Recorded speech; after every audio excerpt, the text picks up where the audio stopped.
দুঃখের সহিত আজ জানাতে চাচ্ছি, সনাতন ধর্ম অবলম্বনকারী হিন্দু জাতি, জাতীয়তা হিন্দু, সনাতন কিন্তু আমাদের ধর্ম, হিন্দু কিন্তু আমাদের ধর্ম নয়। তো বাংলা বইতে তো হিন্দু ধর্ম লেখা আছে। কি লেখা? শিক্ষক যারা আছেন কি লেখা? শিক্ষকরা, আপনারা শিক্ষক হয়েছেন টাকার লোভে, জানেন কারণ কি? জাতির চেতনার জন্য কোনো অন্বেষণ কিংবা কোনো মিটিং প্রোগ্রাম করেননি। আপনারা শুধু বেতন বাড়াবার জন্য ঢাকার রাজপথে নেমেছেন। এই শিক্ষক মণ্ডলী একদিন নিজেরা পড়াচ্ছে, কি পড়াচ্ছে নিজেরাও জানতে চায় না, যে আমাদের ধর্মের নাম হিন্দু ধর্ম না।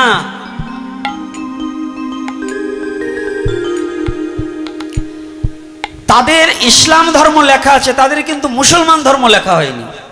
তাদের কি লেখা? ইসলাম ধর্ম, ইসলামিক ইতিহাস। কিন্তু শিক্ষক মণ্ডলী যারা, একদিনও তারা সরকারের কাছে আবেদনও জানালেন না, একদিনও তারা রাজপথে নামলেন না যে আমাদের হিন্দু ধর্ম না, আমাদের ধর্মের নাম সনাতন। আপনারা জোর করে আমাদের হিন্দু ধর্ম শিখাচ্ছেন কেন? বড় বড় নেতা আছেন, বড় বড় তার্কিক আছেন, বড় বড় পণ্ডিত আছেন, কিন্তু জাতির স্বার্থে রাজপথে নামার মতো লোক কয়জন আছেন? ভুলটাকে মেনে নিচ্ছেন, সঠিকটাকে কখনো গ্রহণ করতে পারছেন না।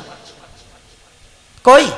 রাজপথে একবার নামুন, যে সরকারের কাছে আবেদন জানান, লিখে দেন, জমা দেন কাগজগুলো। আমরা তো আর পাচ্ছি না। আমরা যদি আপনাদের সাথে যোগদান করতে যাই, আমি তো সরকারি চাকরিজীবী নয়।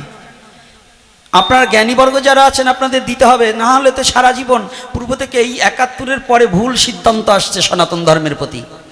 সনাতন ধর্মের বইগুলোতে সঠিক সিদ্ধান্ত খুব কম আছে, আদর্শলিপি হারিয়ে গেছে।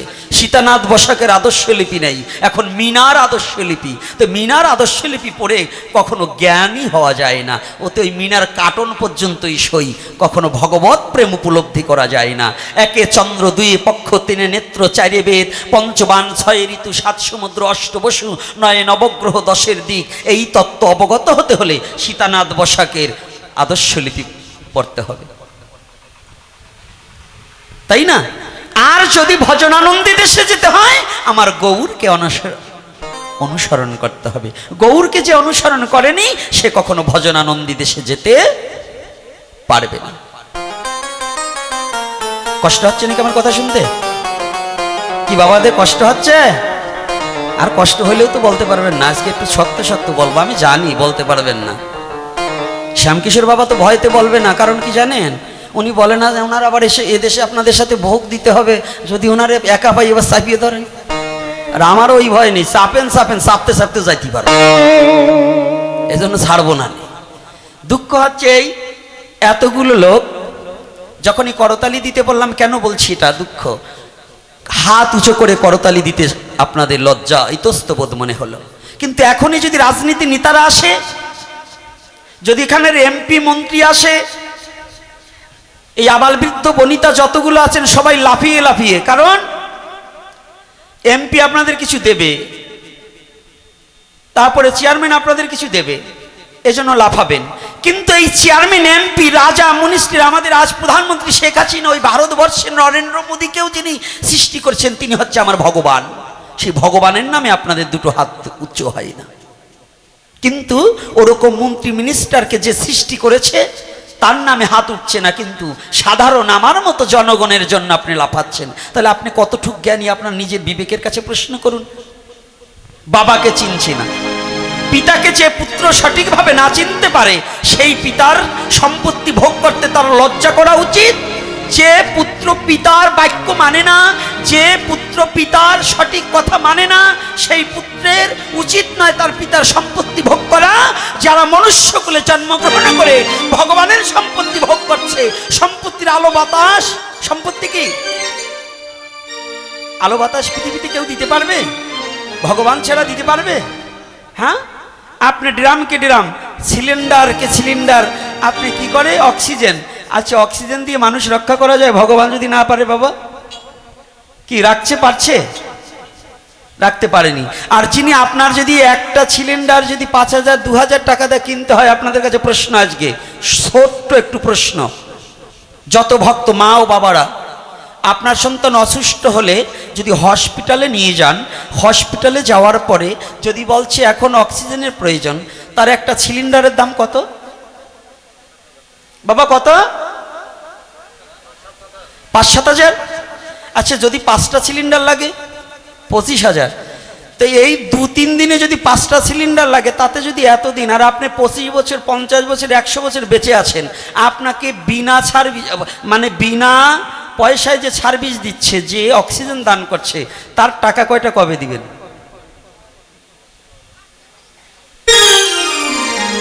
কবে দিবেন? এই কথাটা কি মেমোরিতে একটিবার ঢুকেছে যে আমার একটা হসপিটাল থেকে 1 সিলিন্ডার অক্সিজেন কিনতে 5,000 টাকা দিতে হয়, আর আমাকে বিনা পয়সায় যিনি সার্ভিস দিচ্ছেন, তাহলে তাকে আমাদের কি? তিনি অর্থ চাই না, তিনি বর্ত চাই না, তিনি আপনার সম্পদ চাই না, শুধু বলেছে হে জগৎজীব, এ বিশ্ব জগতের মধ্য একবার হরি বলে 2টি বাহু তুলে আমার কাছে এসে আত্মসমর্পিত চিত্ত করলে আমি অকপটে তোকে প্রাণ ভরে আমার কাছে আশ্রয় দেব, তোর আর বিশ্ব জগৎ যন্ত্রণার কোনো ভয় থাকবে না, ভয় থাকবে না।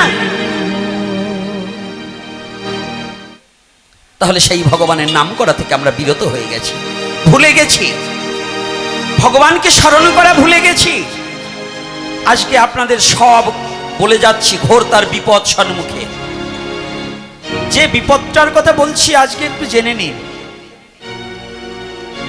কলিহত জীবের বান্ধব বলতে এমন কোনো বান্ধব ছিল না, যখন কঠোর ঘোর অমানিসার মধ্য, ঘোর অন্ধকারের মধ্য একমাত্র ত্রাহিমাম ত্রাহিমাম বলে চিৎকার করেছিলেন জগৎজীব, তখন একমাত্র কলির পাবন অবতারী শ্রীমান গৌর হরি 2টি হাত উত্তোলন করে দিয়ে বলেছিল, মা ভই, মা ভই, মা ভই, হে জগৎজীব, তোদের আর কোনো ভয় নেই।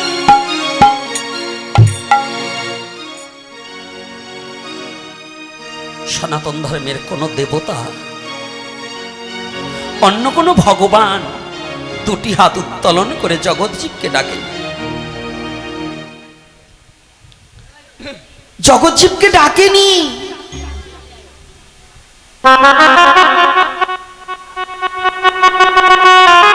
এমন সুদুর্লভজনক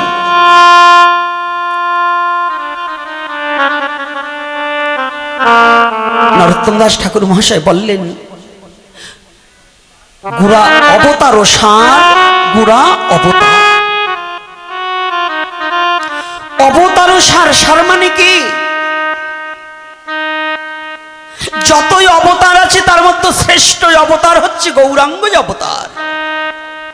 যত পৃথিবীতে অবতার আছে, ভগবান যতবার এসেছে, ভগবান যতবার এই পৃথিবীতে তার ভক্তের জন্য এসেছে, এই অবতারের মধ্যে শ্রেষ্ঠ অবতার হচ্ছে কি অবতার? গুড়া অবতার। গুড়া কার নাম? রাধে রাধে কার নাম? শ্রীকৃষ্ণ চৈতন্য মহাপ্রভু। অবতারের শ্রেষ্ঠ অবতার। কেন তাকে শ্রেষ্ঠ বলা হলো? কয়েকটা কারণ আছে। ভগবান একটা কারণে পৃথিবীতে অবতরণ করেন না। আমাদের বিশেষ করে কিছু পণ্ডিত বর্গ, কিছু শাস্ত্রীয় নিদর্শনে তার শাস্ত্রে আছে 3 বাঞ্ছা অভিলাষে, কিন্তু শুধু 3 বাঞ্ছা নয়, এটা সীমাবদ্ধ হয়ে যায়। ভগবান কোনো সীমাবদ্ধ কর্মের জন্য পৃথিবীতে আসেননি। যদি শুধু 3টা বাঞ্ছার জন্যই আসতেন, ওই 3টা বাসনা পূর্ণ করেই তিনি চলে যেতেন। তার অনাকাঙ্ক্ষিত বাসনা নিয়ে এসেছিলেন। অনাকাঙ্ক্ষিত বাসনা মানে যাহা কোনো কলমের মধ্যে সংখ্যাবদ্ধ হয়নি। ভগবান গৌর হরি এসেছেন, দেখুন পৃথিবীর মধ্যে কোনো অবতার 2টি হাত উত্তোলন করেনি। একমাত্র হারিয়ে যাওয়া জীবকে নিজে হাতে তুলে উঠাবার জন্য গৌর হরি এসেছেন। হারিয়ে যাওয়া জীবকে খোঁজার জন্য এসেছেন। কিন্তু জগৎজীব আমার গৌর হরিকে চিনে নিতে পারছি না। জগৎজীব গৌর হরিকে চিনে নিতে পারছি না। কেমন করে চিনবে গো? আমাদের অপশাস্ত্রের চাপে মূল তত্ত্বটা হারিয়ে যাচ্ছে। অপশাস্ত্র কি?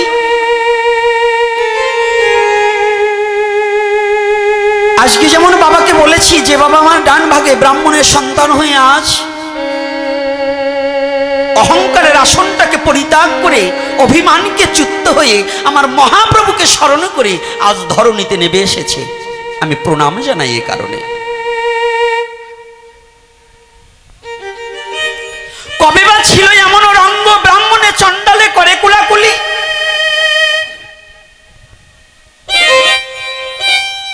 আমাদের সমাজে যে দুরবস্থা, মহাপ্রভুকে মানছে না। কারা মানছে না? কিছু সংখ্যক বৈষ্ণব আর কিছু সংখ্যক ব্রাহ্মণ, এরা মহাপ্রভুকে মানছে না। এরা মন কল্পিত ধর্মটাকে প্রচার করছে, নিজেদের কড়া আয়ত্ত করে রাখছে। বৈষ্ণবেও মহাপ্রভুকে মানছে না। নামধারী বৈষ্ণব যারা মালা তিলক পড়েছে, ফোঁটা নিয়েছে, অথচ মহাপ্রভুকে মানে না। লোককে বলে আমি কপিন পড়েছি, আমি ভেগ নিয়েছি, আমি সন্ন্যাস নিয়েছি। ভেগে বৈরাগ্য নহে, বিনা উপদেশে সাধন সিদ্ধ হয় গুরু কৃপালেশে। ভেগ নিলেই বৈরাগী হওয়া যায় না। সন্ন্যাস কলির যুগে বন্ধ। কলির যুগে কোনো সন্ন্যাসী নেই, কোনো সন্ন্যাসী নেই কলির যুগে। এক মহাপ্রভুর পরে কোনো সন্ন্যাসী নেই, সমস্ত হচ্ছে বেশ আশ্রিত, সবাই বেশ আশ্রিত। তবে মর্কট বৈরাগ্যর অভাব নেই। মর্কট বৈরাগ্য কারা? তিতা যুগে অভিশপ্ত প্রাপ্ত যারা। তিতা যুগে কবে অভিশপ্ত প্রাপ্ত ছিল? যেদিন রাম রাবণের যুদ্ধ হয়েছিল। ছোট্ট কথাটা কি বলবো না বলবো না? কি বলবা না? থাক, আর একদিন বলবো। হ্যাঁ, বলতেই হবে। তাই ভাবছেন নাকি আমি না বলে যাব? আমি না বলা জাত। দেখলাম আপনাদের লোভ আছে কেমন। লোভ না থাকলে বলবো কেন? দেখলাম আপনাদের লোভ আছে কেমন। হরিকথার প্রতি যদি লোভ না থাকে তার কাছে বলা যায় বাবা? হ্যাঁ, তো এই জন্য আপনাদের লোভ আছে বলবো। তবে ধীরে ধীরে একটু ধীরে সুস্থতায় শ্রবণ করুন। 9টার থেকে পাঠ শুরু করেছি, কারণ 9টা নয়, আমার উচিত ছিল 6টা থেকে। 6টা থেকে যদি রাত 11টা 12টা অবধি হতো তাহলে আলোচনা করে কিছু পোষানো যেত। একদিনে আলোচনায় কি করব? বাবা আছে, বাবাকেও তো একটু সময় দেওয়ার দরকার। বাবাকেও আমার একটু সময় দেওয়ার দরকার, যেহেতু কৃষ্ণ কথার মধ্য দিয়ে। তারপরেও বলবো, কারণ ইনি তো আমার মহাজন, আর আমি হয়েছি মহাযোগ, আর ইনি আমার মহাজন। তাই যাক, তিতা যুগে যখন রাম সীতা রাম রাবণের যুদ্ধে রাবণকে পরাজিত করে অযোধ্যা নগরে যেদিন রাম সীতার মিলন মেলা হয়েছিলেন, যখন মিলন হলেন একে একে সবাই, কিন্তু বানর সৈন্যদের দেখা পাওয়া যাচ্ছে না। বানর আর বানরীদের, ওরা একটু দূরে। কথাটা ভালো করে খেয়াল রাখবেন, ওরা একটু দূরে। তো দূরে কেন? ভগবান রামচন্দ্র দেখলেন যারা সীতা উদ্ধারের জন্য এত কষ্ট করলেন সবাই আছে, অযোধ্যা নগরের সমস্ত প্রজাগণ আছে, কিন্তু আমার যারা সীতার জন্য এত কষ্ট করলেন, যাদের সবাই মনোপ্রাণ দিয়ে এই সেতু বন্ধনে, যদি বানরের সৈন্য না হতো, সেতু বন্ধন হতো অযোধ্যার, কি বাবা হতো? সেদিন কোনো এত ভক্ত, এই যে এখন রাম রাম বলে যারা চিৎকার করছেন, জয় শ্রীরাম জয় শ্রীরাম, এর একটাও সেদিন ছিল না। ওই বানরগুলোই সেদিন সেতু বন্ধন করেছিল। তো ওই তিতা যুগের ওই বানরের যে দাম আছে, এখন বর্তমান সাধুদের সেই দাম নাই, আমার মতো সাধুদের সেই দাম নেই। বানরের যে বিশ্বাস ছিল আমার সে বিশ্বাস নেই, বানরের যে ভক্তি ছিল আমার সেটা নেই। এখন বর্তমান আমার মতোই বানরের চেয়েও অধম আমার মতো ভক্ত। কেন বলছি? কথাটা দুঃখের নয়, একটা পশুকুলে জন্মগ্রহণ করছে বানর। তা আজকে ভগবান রামচন্দ্র দেখতে পেলেন সবাই আছে, কিন্তু বানর বানরীরা নেই। একটু অদূরে তাকিয়ে দেখতে পায় সব বানর বানরী মুখে হাত দিয়ে কাঁদছে। কারা কাঁদছে? ওই রাম রাবণের যুদ্ধে সহযোগিতা করতে গিয়ে কিছু বানরের বানরী মারা গেছে, কিছু বানরীর বানর মারা গেছে। মানে কারো স্বামী মারা গেছে, কারো স্ত্রী মারা গেছে। রাম আর সীতা যখন ভগবান রামচন্দ্রের পাশে যখন মা সীতা দেবী বসেছে, ওই অপরূপ দৃশ্য দর্শন করি সমস্ত বানর বানরী অদূরে কাঁদছে, প্রভু প্রভু আজ তুমি রাম রাজীব লোচন, তুমি আজ রাজ সিংহাসন উপবেশন করে তোমাদের মিলন ঠিকই হলো, কিন্তু তোমাদের জন্য যুদ্ধ করতে গিয়ে আমাদের স্বজন হারালাম, আমার স্ত্রীকে হারিয়েছি, আমার স্বামীকে হারিয়েছি। আজ তোমরা ঠিক মিলন হলে, কিন্তু আমাদের কি দুর্ভাগ্য, আমার কি পুরা কপাল, আজকে আমি স্বামী হারা হয়ে ঘুরছি। ও বলছে আমি আজকে স্ত্রী হারা হয়ে ঘুরছি, তাহলে আমাদের গতি কি?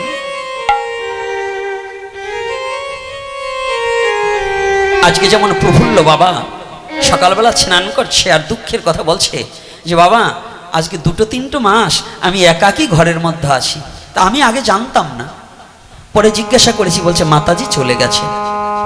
কথাটা খেয়াল রাখবেন, পৃথিবীতে স্বামী স্ত্রীর যে দাম্পত্য জীবনের যে বন্ধন, অপরিচিত দুটো ব্যক্তিকে বেদ মন্ত্র উচ্চারণ করে সনাতন ধর্মের রীতিতে অগ্নি ব্রাহ্মণকে সাক্ষী রেখে 7 পাক ঘুরে যে বন্ধনে আবদ্ধ হওয়া হয়, এটা শুধু মন্ত্রের বন্ধন নয়, এটাকে হৃদয়ের বন্ধনের সাথে আবদ্ধ হয়ে যায়।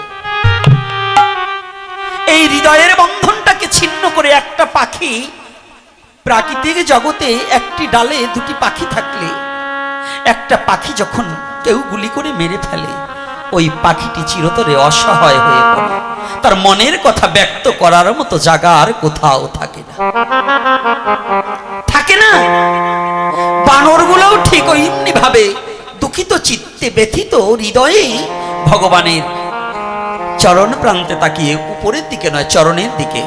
ভক্ত হতে হলে কি দেখুন লক্ষণগুলো কি, প্রতিটা সনাতন ধর্মের প্রতিটা শাস্ত্র থেকে, প্রতিটা নিদর্শন থেকে, প্রতিটা বৈষ্ণবের বদন থেকে একটা জিনিসই আমাদের জানতে হয় যে শুধু কানে শুনলে হবে না, হৃদয়ে দিয়ে মাপকাঠি দিয়ে জানতে হবে তাদের আচরণগুলো কি। বানরকুলে জন্ম, আজকে ভগবানের মুখের দিক তাকাচ্ছে না, চরণের দিক তাকাচ্ছে। প্রতিটা শিষ্যের কর্তব্য, গুরুদেব যদি বাড়ি আসে আগে তার মুখের দিকে নয়, আগে চরণের দিকে তাকাতে হবে। সনাতন ধর্মের যুবক যুবতীর প্রয়োজন নিজের স্বামী ব্যতিরিকে যদি কোনো পর পুরুষের দিকে তাকাতে হয়, নারীর আগে পুরুষের চরণের দিকে তাকাতে হবে। যদি পুরুষ যদি নিজের স্ত্রী ব্যতিরিকে কোনো নারীর দিকে তাকাতে হয়, আগে চরণের দিকে তাকিয়ে তারপরে তার বদনের দিকে তাকাতে হয়। এটা সনাতন ধর্মের নিদর্শন। কেন? চরণের দিক তাকালে মাতৃরূপ হৃদয়ে স্মরণ হয় নাকি বাবা? মাতৃরূপেই তো। চরণের দিক তাকালে কি রূপ স্মরণ হবে? মাতৃরূপ। আর বদনে দর্শনে হলে পরে কোন হৃদয়ে কাম চরিতার্থ বাসনা জাগিতে পারে। এজন্য নারীর চরণের দিক তাকানো একান্ত ধর্ম। এজন্য সনাতন ধর্মের প্রতিটা ছেলেকে দুর্গা দেবীর পূজার মন্ত্রটা একান্ত মুখস্থ করা দরকার, যারা সংসার জীবনে চলাফেরা করে। যা দেবী সর্বভূতেষু মাতৃরূপেণ সংস্থিতা, নমঃতস্যৈ নমঃতস্যৈ নমঃতস্যৈ নমঃ নমঃ। পৃথিবীর যত নারী আছে তিনি যেন দেবী দুর্গার মূর্তি। তাহলে দুর্গা দেবীকে যদি প্রণাম করা হয়, প্রতিটা ছেলে একটা নারীকে দেখলে দূর হতে অন্তত চোখ বন্ধ করে নিজের মায়ের চিত্রটাকে হৃদয় মাঝে উদ্ভাসিত করে প্রণাম করা একান্ত কর্তব্য। এটাই সাধনার, কামকে জয় করার। তন্ত্রমন্ত্র পরে, আগে এইটা তন্ত্রমন্ত্র পরে, গায়ত্রী টায়ত্রী পরে। আপনি দীক্ষাই নেননি, তাহলে আপনার গায়ত্রী পাবেন কোথায়? তাহলে দীক্ষার আগে সাধারণ জনগণের জন্য সবচেয়ে শ্রেষ্ঠ মন্ত্র হচ্ছে নারীকে দর্শন মাত্র নিজের মায়ের প্রতিচ্ছবি উদ্ভাসিত করলে, তার চরণের দিকে তাকালে তার আর কাম ভাব উদয় হবে। কথা বলেন না কেন? হবে কি হবে না? মনে থাকবে তো? কি যুবক ছেলেরা আজকে দেখছি পিছনে পিছনে, এরা সামনে বসে না। যাদের জন্য ধর্মকথা তারা বসে পিছনে। এই বুড়ো কটার জন্য কি বলবো বলেন? এর আর আছে কি, আর বলবে কি? ধর্ম যৌবনে, ধর্ম কখনো বৃদ্ধকালে নয়। ধর্ম কখন? যৌবনে। তো রাম সীতা যখন মিলন হয়েছে, বানররা কাঁদছে, ভগবান রামচন্দ্র বলছে এই তোমরা কাঁদছো কেন? বলছে প্রভু তোমরা তো মিলন হলে, আমাদের গতি কি হবে? কি হবে? সেদিন বলছেন বাবা তোমরা ভালো কাজ করেছো, কিন্তু তোমাদের এত ভালো কাজের পরেও আবার তোমাদের মিলনের বাসনা যখন জেগেছে, তাহলে শোনো, তোমরা আমাকে ভুলে যখন তোমাদের মিলনের কথাটা জাগছো, এতে তোমাদের অপরাধ হয়েছে। তাহলে যাও, এ যুগে আর হবে না, তারপরে দাপর আসবে, দাপরেও হবে না, কলির যুগে মর্কট বৈরাগী নামে খ্যাত হবে। একজনের বউ মরে যাবে আর একজনের স্বামী মরে যাবে, ওই দুইটি এক জায়গায় এবার বেগ নেবে, তারপরে সংসার করবে, ওই কটা মর্কট বৈরাগী হবে।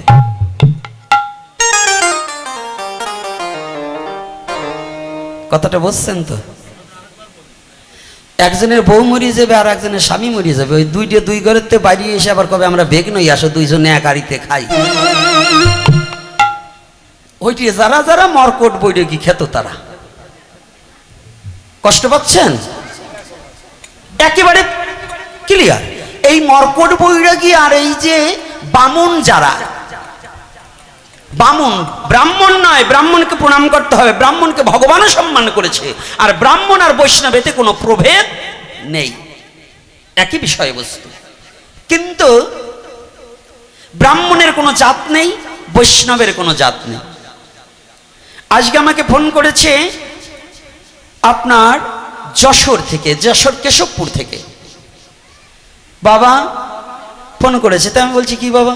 বলছে আপনি যে বলেছেন, আমার একটা এপিসোডে দেওয়া আছে যে জাতপাত দূর করো, হিন্দু হলে বিয়ে করো। এই কথাটা আমার এপিসোডে যারা শুনেছেন তারা, আমার এই কথাটা বলা আছে, জাতপাত দূর করো, হিন্দু হলে বিয়ে করো। বলছে আপনার এই কথার উপরে আমাদের পাশের বাড়ির এক ব্রাহ্মণ সম্প্রদায়, সে আপনাকে অনেক তুচ্ছ তাচ্ছিল্য করেছে। বলছে কেন? বলছে লেখা, উনি দেখিয়ে দিলেন যে এক বর্ণের ছেলে আর এক বর্ণের মেয়ে যদি বিবাহ করে, ওই সন্তান যদি জন্মগ্রহণ করে সেটা বর্ণ সংকর হয়। আমি বলছি ওইটা গাধা। বলছি কেন? বলো জীবনে শাস্ত্র অধ্যয়ন করেনি। বলছে কেন? বলছে জিজ্ঞাসা করে দেখ যে তখন ব্যাসদেবের বাবার নাম ছিল কি? হ্যাঁ, পরাশর। আচ্ছা, ব্যাসদেবের মায়ের নাম কি? মৎস্যগন্ধা। আচ্ছা, এই মৎস্যগন্ধা কোন বর্ণের মেয়ে? ধীবর। তাহলে তারা কি? তারা কি? উনি তো ব্রাহ্মণের, পরাশর তো ব্রাহ্মণ, কিন্তু তার স্ত্রী কি? তাহলে সর্বপ্রথম ব্যাসই কিন্তু বর্ণ সংকর। যদি এক বর্ণের মেয়ে আর এক বর্ণে বিয়ে করলে সেই ঘরে যদি সন্তান হলে যদি বর্ণ সংকর হয়, তাহলে সর্বপ্রথম ব্যাস বৈশিষ্ট্য, এ দুটোই বর্ণ সংকর, এ দুটোর শাস্ত্রও তাহলে পড়া যাবে না। কারণ সনাতন ধর্মে একটা আইন প্রণয়ন করা আছে। আমি আরো মহাভারত ধরে ধরে জবাব দেবো সবার পরে, যে ভীম যখন বিবাহ করলেন রাক্ষসিনীকে, হিড়িম্বাকে বিয়ে করেছিলেন, তার ঘরে ঘটকচের জন্ম হয়নি? ওটা কি বর্ণ সংকর?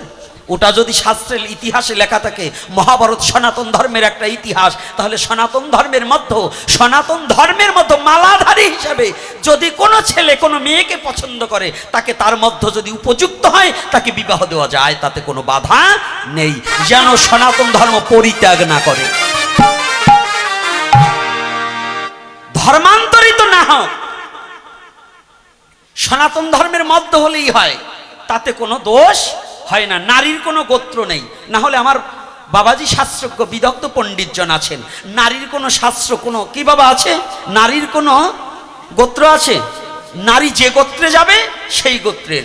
পারস্য দেশ থেকে যখন ব্রাহ্মণ এই দেশে আসে সর্বপ্রথম, সেই ব্রাহ্মণরা কিন্তু স্ত্রী সাথে করে নিয়ে আসছিল না, শুধু ব্রাহ্মণেরা এসেছিল। এই দেশের শূদ্রাণীকে বিবাহ করে সেই ঘরের সন্তান সমস্ত ব্রাহ্মণ সৃষ্টি হয়েছে, এটা ইতিহাস বলছে, আমি বলছি না। তাহলে যদি এক বর্ণের ছেলে অন্য বর্ণের মেয়ে বিবাহ করলে যদি বর্ণ সংকর হয়, এই বাংলায় যত ব্রাহ্মণ আছে সবগুলো বর্ণ সংকর, সবগুলো বর্ণ সংকর। ওখানে নয়, মহাপ্রভু সিদ্ধান্তবাদ করলেন যেই এই পৃথিবীতে কিবা বিপ্র কিবা শূদ্র, হ্যাঁ